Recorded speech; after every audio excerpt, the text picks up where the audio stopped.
നമസ്കാരം, സെബാസ്റ്റ്യനാണ്. സ്പോട്ട് അഡ്മിഷനുമായി ബന്ധപ്പെട്ട് engineering കോഴ്സുകൾക്കുള്ള spot അഡ്മിഷനുമായി ബന്ധപ്പെട്ട് ധാരാളം പേര് ചോദിച്ചിരുന്നു. 11-ാം തീയതി രാവിലെ 8 മുതൽ 12 വരെയുള്ള സമയത്ത് സ്പോട്ട് അഡ്മിഷനായി രജിസ്റ്റർ ചെയ്യാൻ പറ്റും എന്നുള്ള രീതിയിൽ ഒരു നോട്ടിഫിക്കേഷൻ DTയുടെ സൈറ്റിൽ വന്നിട്ടുണ്ട്. സെൻട്രലൈസ്ഡ് സ്പോട്ട് അഡ്മിഷൻ 9 ഗവൺമെൻറ് കോളേജുകൾക്കും 3 എയ്ഡഡ് കോളേജുകൾക്കും ബാധകമാവുന്ന രീതിയിൽ ആ കോളേജുകളിലെ വാക്കൻസികൾ പരിഗണിച്ചുകൊണ്ടാണ് നടക്കുക. ഇത് JEC തൃശ്ശൂർ വെച്ചാണ് നടക്കുന്നത്. കഴിഞ്ഞ വർഷം അങ്ങനെ തന്നെയായിരുന്നു. എന്നാലും മാക്സിമം ഒരു 10Kയുടെ അടുത്ത് വരുന്നൊരു എക്സ്പെൻസ് ആയിരിക്കും വരിക. നിലവിൽ മറ്റേതെങ്കിലും കോളേജിൽ അഡ്മിഷൻ എടുത്ത് വെച്ചിരിക്കുന്ന കുട്ടി ഗവൺമെൻറ് കോളേജിലെ സീറ്റ് കിട്ടുവാണെങ്കിൽ ഫീൽ കുറവാകും എന്ന് കരുതിയിട്ട് സ്പോട്ട് അഡ്മിഷനിൽ പങ്കെടുക്കാറുണ്ട്. നിലവിൽ ഏതെങ്കിലും കോളേജിൽ കീമിൻ്റെ അടിസ്ഥാനത്തിൽ അഡ്മിഷൻ എടുത്ത കുട്ടികളാണെങ്കിൽ അവരുടെ അഡ്മിഷൻ സ്ലിപ്പ് മാത്രം മതിയാവും ആധികാരിക രേഖയായിട്ട്. നിലവിൽ എവിടെയും അഡ്മിഷൻ എടുക്കാത്ത കുട്ടികളാണെങ്കിൽ അവിടെ ആ നോട്ടിഫിക്കേഷനിൽ പറഞ്ഞിട്ടുള്ള പ്രകാരം എല്ലാ ഡോക്യുമെൻറ്റ്സും കയ്യിൽ കരുതേണ്ടി വരും. ഇനി കുട്ടി പോകുന്നില്ല, മറ്റൊരാളാണ് പോകുന്നതെങ്കിൽ ഒരു ഓതറൈസേഷൻ ലെറ്റർ അവിടെ എത്തിക്കേണ്ടി വരും. കാരണം ഓറിയൻറ്റേഷൻ പ്രോഗ്രാം നടക്കുകയാണ്. മിക്ക കോളേജുകളിലും പ്രോഗ്രാം നല്ല രീതിയിൽ മുന്നോട്ട് പോവുകയാണ്. അപ്പോൾ ആ പ്രോഗ്രാമിൽ പങ്കെടുക്കുന്ന ഒരു കുട്ടിയാണെങ്കിൽ സ്വാഭാവികമായിട്ട് ഈ സ്പോട്ട് അഡ്മിഷന് വേണ്ടി അവിടെ പോയി കാത്തു നിൽക്കാൻ പ്രായോഗിക ബുദ്ധിമുട്ടുണ്ടാകും. അപ്പോൾ അങ്ങനെയുണ്ടെങ്കിൽ ഓതറൈസേഷൻ ലെറ്റർ ഉപയോഗിക്കേണ്ടി വരും. അതിൻ്റെ സാധ്യതകളൊക്കെ സെൻട്രലൈസ്ഡ് സ്പോട്ട് അഡ്മിഷൻ നടക്കുന്ന കോളേജിൻ്റെ വെബ്സൈറ്റിൽ നിന്ന് പരിശോധിച്ചാൽ മനസ്സിലാവുന്നതാണ്.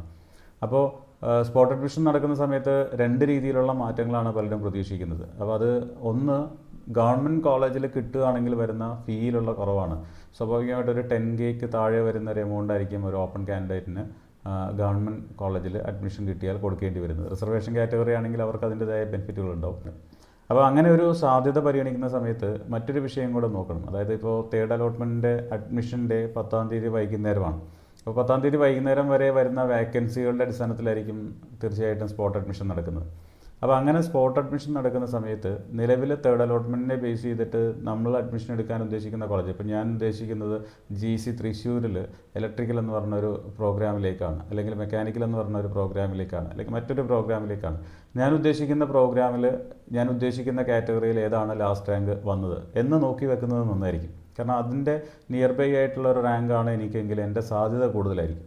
അപ്പോൾ അങ്ങനെ ഒരു പ്രഡിക്ഷൻ നടത്താൻ പറ്റും. അതല്ലാതെ മറ്റൊരു ഊഹാപോഹങ്ങൾക്കും അടിസ്ഥാനമില്ല എന്നുള്ളതാണ് വാസ്തവം. കാരണം ഒന്ന്, മറ്റ് പ്രൊഫഷണൽ കോഴ്സുകളുടെ അഡ്മിഷൻ സമയം കഴിഞ്ഞിട്ടില്ല. അതുകൊണ്ട് തന്നെ ഇപ്പോൾ എഞ്ചിനീയറിംഗ് കോളേജിൽ, ഗവൺമെൻറ് കോളേജിൽ തന്നെ കിട്ടിയ കുട്ടികളാണെങ്കിലും അവർ മറ്റ് പല കോഴ്സുകൾ പ്രതീക്ഷിക്കുന്നുണ്ടെങ്കിലും ആ സീറ്റുകളൊന്നും ഇപ്പോൾ വേക്കൻ്റ് ആവാനുള്ള സാധ്യതകൾ വളരെ കുറവാണ്. മുൻ വർഷങ്ങളിലെ പോലെയുള്ള ഒരു സ്ഥിതിയല്ല. അപ്പോൾ വേക്കൻസി പൊസിഷൻ 10-ാം തീയതി വൈകുന്നേരം 5 മണിക്ക് ഈ OMS ക്ലോസ് ചെയ്തതിന് ശേഷം വരുന്ന വേക്കൻസി പൊസിഷൻ നോക്കിയതിന് ശേഷം മാത്രമേ പറയാൻ കഴിയൂ. സ്വാഭാവികമായിട്ടും മുൻ വർഷങ്ങളിൽ സ്പോട്ട് അഡ്മിഷൻ നടക്കുന്ന സമയത്ത് സ്പോട്ടിൻ്റെ രജിസ്ട്രേഷൻ തുടങ്ങുന്നതിന് മുമ്പായിട്ട് വേക്കൻസി പൊസിഷൻസ് പ്രസിദ്ധീകരിക്കാറുണ്ട്. കഴിഞ്ഞ വർഷം അത് പ്രസിദ്ധീകരിച്ചിരുന്നു. അപ്പോൾ ഇത്തവണയും 11-ാം തീയതി രാവിലെ 8 മണിക്ക് മുന്നേ ആയിട്ട് അത് പ്രസിദ്ധീകരിക്കുമെന്നുള്ള പ്രതീക്ഷയിലാണ് പോകുന്നത്. അപ്പോൾ സ്പോട്ട് അഡ്മിഷനിൽ പങ്കെടുക്കുന്ന സമയത്ത് പല പാരൻസും കുട്ടികളും കൺഫ്യൂസ്ഡ് ആവുന്ന കാര്യം എന്ന് വെച്ചാൽ ഏത് സ്ട്രാറ്റജിയാണ് സ്പോട്ട് അഡ്മിഷന് സ്വീകരിക്കേണ്ടതെന്നാണ്.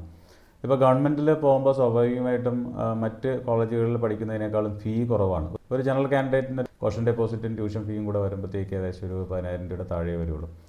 ആ ഒരു എക്സ്പെൻസ് മറ്റ് കോളേജിനെ അപേക്ഷിച്ച് നോക്കുമ്പോൾ വളരെ കുറവാണ്.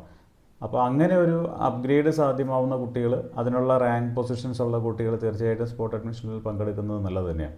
എന്നാൽ താരതമ്യേന കൊള്ളാവുന്ന നല്ലൊരു കോളേജിൽ നല്ല സ്റ്റുഡൻറ്റ് സെൻട്രിക് ആയിട്ടുള്ള, നല്ല ഇൻഫ്രാസ്ട്രക്ചർ ഫെസിലിറ്റി ഉള്ള, നല്ല പ്ലേസ്മെൻറ്റ് സ്ട്രാറ്റജിയുള്ള, മികച്ച റാങ്കിങ് ഉള്ള ഒരു കോളേജിൽ അഡ്മിഷൻ കിട്ടിയൊരു കുട്ടി സ്പോട്ട് അഡ്മിഷനിൽ പോയിട്ട് ഗവൺമെൻറ്റിൽ ഫീസ് കുറവുള്ളൊരു കോഴ്സോ കോളേജോ ഒക്കെ തിരഞ്ഞെടുക്കുന്നത് അതിൽ ചില പ്രശ്നങ്ങളൊക്കെ ഉണ്ട്.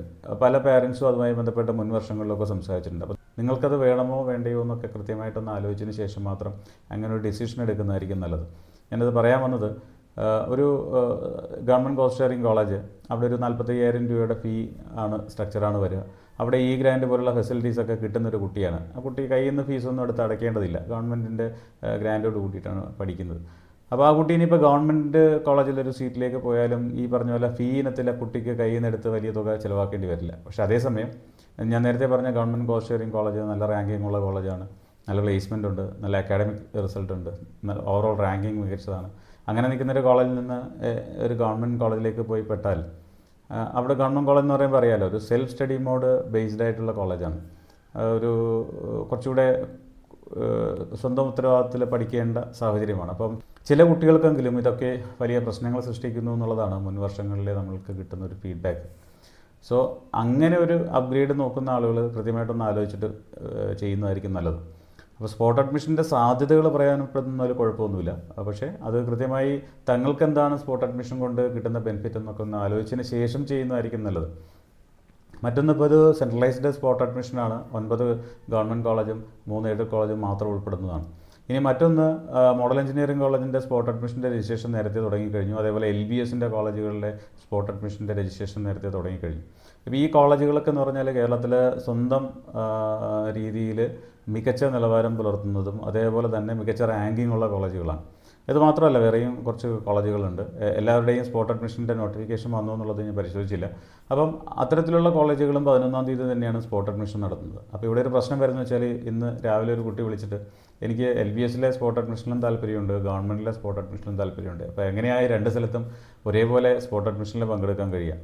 അതിനുള്ളൊരു പോസിബിലിറ്റി മുൻ വർഷങ്ങളിലെ സ്പോട്ട് അഡ്മിഷനുമായി ബന്ധപ്പെട്ട് GECയുടെ വെബ്സൈറ്റിലെ നോട്ടിഫിക്കേഷൻ പരിശോധിച്ചാൽ മനസ്സിലാവും. അപ്പോൾ അങ്ങനെ ഒന്നിലധികം സ്ഥലത്ത് സ്പോട്ട് അഡ്മിഷൻ പോകുന്ന കുട്ടിയാണെങ്കിൽ ഒരു സ്ഥലത്ത് കുട്ടി നേരിട്ട് പോകാൻ തീരുമാനിക്കുകയാണെങ്കിൽ മറ്റൊരു സ്ഥലത്ത് കുട്ടി എത്താത്തതുകൊണ്ട് ഒരു ഓതറൈസേഷൻ ലെറ്റർ കൊടുക്കേണ്ടി വരും. അതിൻ്റെ ഫോമാറ്റ് ഈ സെൻട്രലൈസ്ഡ് സ്പോട്ട് അഡ്മിഷൻ നടക്കുന്ന കോളേജിൻ്റെ വെബ്സൈറ്റിൽ പ്രസിദ്ധീകരിച്ചിട്ടുണ്ടാകും. അപ്പോൾ അതനുസരിച്ചാണ് ചെയ്യേണ്ടത്. അപ്പോൾ അങ്ങനെ എല്ലായിടത്തെയും സ്പോട്ടിൽ ഒരേ സമയം പങ്കെടുത്തിട്ട് എത്രത്തോളം പ്രായോഗികമായി ചെയ്യാൻ പറ്റും എന്നൊക്കെ ഉള്ളത് വേറെ വിഷയം. ഇത് ഈ പണ്ട് ജഗതി ശ്രീകുമാർ ചേട്ടൻ പറഞ്ഞ പോലെ കിട്ടിയാൽ ഊട്ടി എന്നുള്ളൊരു കാഴ്ചപ്പാടോട് കൂടിയിട്ടോ, അല്ലെങ്കിൽ നമ്മളെ സലീംകുമാർ എന്നൊരു സിനിമയിൽ പറഞ്ഞ പോലെ എന്തായാലും എല്ലാവരും പോകുന്നു, എങ്ങാനും ബിരിയാണി കൊടുത്താലോ എന്നുള്ള ഒരു ആറ്റിറ്റ്യൂഡോ ഒക്കെ വെച്ചിട്ടാണ് ഈ സ്പോട്ട് അഡ്മിഷനെ പലരും സമീപിക്കുന്നത്. അപ്പോൾ കൃത്യമായി റിസർച്ച് ചെയ്തിട്ട് കോളേജുകളും കോഴ്സുകളും ഒക്കെ തിരഞ്ഞെടുക്കുക. താരതമ്യേന ചെറിയൊരു പ്രത്യക്ഷ വ്യത്യാസത്തിന് വേണ്ടിയിട്ട് നല്ലൊരു കോഴ്സ് കളഞ്ഞിട്ട് വേറെ സ്ഥലത്തേക്ക് പോയി ചെന്ന് ചേരുന്ന ഒരു അവസ്ഥയൊന്നും സ്പോട്ട് അഡ്മിഷൻ വഴി ഉണ്ടാവരുത്. അപ്പോൾ കോളേജുകളുടെ റാങ്കിങ്ങും മറ്റുമൊക്കെ കൃത്യമായിട്ട് മനസ്സിലാവുന്ന രീതിയിൽ മുമ്പ് പല വീഡിയോകളും നമ്മൾ ചെയ്തിട്ടുണ്ട്. അതിൻ്റെ ഡീറ്റെയിൽസ് വേണമെങ്കിൽ ഞാൻ ഡിസ്ക്രിപ്ഷനിൽ സൂചിപ്പിച്ചേക്കാം. സ്പോട്ട് അഡ്മിഷനിൽ പോകുന്നവരൊന്ന് കൃത്യമായി ശ്രദ്ധിക്കുക. സ്പോട്ട് അഡ്മിഷൻ എന്ന് പറഞ്ഞ് ചുമ്മാ ചാടിക്കയറി പോയിട്ട് എവിടെയെങ്കിലും പോയി ചെന്ന് പെട്ട് പോകുന്നൊരവസ്ഥയൊന്നും ഉണ്ടാവരുത്. നല്ല കോളേജാണ്, നല്ല കോഴ്സ് കിട്ടും, ഇപ്പോൾ അതിനേക്കാളും മികച്ച ഓപ്ഷൻ തന്നെയാണ് എന്ന് ഒന്ന് ബോധ്യം വന്നതിന് ശേഷം അത്തരം സാധ്യതകൾ ഉണ്ടെങ്കിൽ അത് പ്രയോജനപ്പെടുത്തുക. ആ രീതിയിലാണ് സ്പോട്ട് അഡ്മിഷനെ കാണേണ്ടത്. അപ്പം സ്പെസിഫിക് ആയിട്ട് ചില കോഴ്സുകൾ തമ്മിലുള്ള കമ്പാരിസണൊക്കെ ചോദിച്ച് പലരും വിളിക്കുന്നുണ്ട്. അത് ഞാൻ കോമൺ ആയിട്ട് പറയാത്തത് അത് എല്ലാവർക്കും ഒരേപോലെ സ്വീകാര്യമാവുന്നൊരു കാര്യമല്ലല്ലോ. അപ്പോൾ അങ്ങനെയുണ്ടെങ്കിൽ നിങ്ങൾ തീർച്ചയായിട്ടും കോൺടാക്റ്റ് ചെയ്യുക, ആവശ്യമായ നിർദ്ദേശങ്ങൾ തരാം. എങ്കിലും ശരിക്കൊന്ന് പരിശോധിച്ചതിന് ശേഷം മാത്രം കോഴ്സും കോളേജും ഒക്കെ അതിനിടയിലുള്ളൊരു സ്വിച്ചിങ് നടത്തുക. എന്തായാലും കോളേജുകളുടെ റാങ്കിങ്, അവിടുത്തെ റിസൾട്ട്, പ്ലേസ്മെൻറ്റ്, ക്യാമ്പസ് ലൈഫ്, ഇങ്ങനെയുള്ള കാര്യങ്ങളൊക്കെ ഒന്ന് പരിശോധിച്ചതിന് ശേഷം വേണം നമ്മൾ സ്പോട്ടിലാണെങ്കിലും കോളേജുകളും കോഴ്സുകളൊക്കെ തിരഞ്ഞെടുക്കേണ്ടത്. പിന്നെ കോഴ്സുകൾക്കിടയിലുള്ള സ്വിച്ചിങ്, അതായത് ഇപ്പോൾ ഞാൻ ഇന്ന കോഴ്സ് എയിലാണ് നിൽക്കുന്നത്, എനിക്ക് കോഴ്സ് ബിയിലേക്ക് പോയാൽ കൊള്ളാമെന്നുണ്ട്, അല്ലെങ്കിൽ കോഴ്സ് സിയിലേക്ക് പോയാൽ കൊള്ളാമെന്നുണ്ട്. അപ്പോൾ ഇത് കോഴ്സുകൾക്കിടയിലുള്ളൊരു കമ്പാരിസണും ജമ്പിങ്ങുമാണ്. അപ്പോൾ അതും കോമൺ ആയിട്ട് പറയേണ്ട ഒരു കാര്യമല്ല. രണ്ട് പേരുമായിട്ട് സംസാരിക്കുമ്പോൾ 2 താല്പര്യങ്ങളായിരിക്കും. അപ്പോൾ അങ്ങനെയുള്ള ആവശ്യങ്ങളുണ്ടെങ്കിൽ തീർച്ചയായിട്ടും നിങ്ങൾ കോൺടാക്ട് ചെയ്യാം. അപ്പോൾ സ്പോട്ട് അഡ്മിഷൻ്റെ ഡേറ്റ് ഓർമ്മയിൽ വെക്കുക. ഇപ്പോൾ LBSൻ്റെയും മോഡൽ എഞ്ചിനീയറിംഗ് കോളേജിൻ്റെയും ഒക്കെ സ്പോട്ടിൻ്റെ രജിസ്ട്രേഷൻ ഇപ്പോൾ ഓൺലൈനായിട്ട് ചെയ്യാൻ കഴിയും. പക്ഷേ സെൻട്രലൈസ്ഡ് സ്പോട്ട് അഡ്മിഷൻ്റെ രജിസ്ട്രേഷൻ രാവിലെ 8 മുതൽ 12 വരെ അവിടെ തന്നെ ചെന്ന് ചെയ്യണം എന്നാണ് മനസ്സിലാവുന്നത്. മറ്റെന്തെങ്കിലും മാറ്റങ്ങളുണ്ടെങ്കിൽ അറിയിക്കാം. തീർച്ചയായിട്ടും സ്പോട്ട് അഡ്മിഷനിൽ പങ്കെടുക്കുന്ന സമയത്ത് ആവശ്യമായ മുൻകരുതലോട് കൂടിയിട്ട് ആവശ്യമായ ഡോക്യുമെൻറ്റ്സൊക്കെ കരുതിയിട്ട് പോവുക. ഒരു കാര്യം പ്രത്യേകം പറയാം, സ്പോട്ട് അഡ്മിഷൻ എന്ന് പറഞ്ഞൊരു ലെങ്തി പ്രോസസ്സായിരിക്കും. പെട്ടെന്ന് 1 മണിക്കൂർ കൊണ്ടോ 2 മണിക്കൂർ കൊണ്ടോ തീരുന്ന ഒരു കാര്യമല്ല. അന്ന് റിപ്പോർട്ട് ചെയ്ത കുട്ടികളിൽ നിന്ന് റാങ്കിൻ്റെ അടിസ്ഥാനത്തിൽ, അവരുടെ ചോയ്സിൻ്റെ അടിസ്ഥാനത്തിൽ വേക്കൻറ്റ് സീറ്റുകളിൽ നിന്ന് അഡ്മിഷന് വേണ്ടിയിട്ടുള്ള അലോട്ട്മെൻറ്റ് നടത്തുന്ന സമയത്ത് അത് അല്പം സമയമെടുക്കുന്ന കാര്യമാണ്. അപ്പോൾ അത് മനസ്സിലാക്കിക്കൊണ്ട് തന്നെ സ്പോട്ട് അഡ്മിഷനിൽ പങ്കെടുക്കുക. അപ്പോൾ കാര്യങ്ങളെല്ലാം ഭംഗിയായി നടക്കട്ടെ. മറ്റൊരു നല്ല ദിവസം ആശംസിച്ചുകൊണ്ട് നിർത്തുന്നു. താങ്ക്